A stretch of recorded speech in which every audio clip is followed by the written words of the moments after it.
Eh, kami akan segera susulkan. Interupsi pimpinan, interupsi.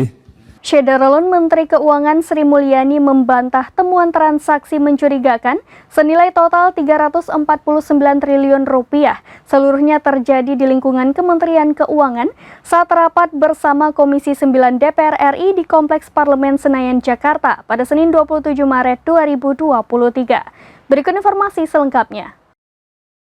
Menurutnya, dari total 349 triliun rupiah, temuan Pusat Pelaporan dan Analisis Transaksi Keuangan hanya ada 3,3 triliun rupiah melibatkan Kementerian Kemenku.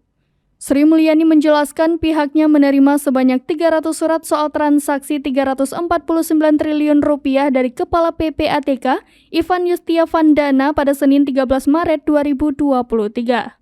Dia menyebut 300 surat terdiri dari 135 inquiry Kemenku, 65 inisiatif PPATK dan 100 surat yang dikirim ke aparat penegak hukum. Sementara 65 surat dengan nilai transaksi 253 triliun rupiah adalah terkait data dari transaksi, debit, kredit operasional perusahaan-perusahaan dan korporasi yang tidak ada hubungan dengan pegawai Kemenku.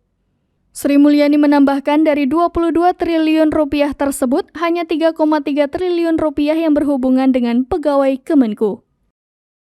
Demikian informasi terkini Syederalun. Saksikan terus berita lainnya di kanal YouTube Serambi News, website dan Facebook serambinews.com.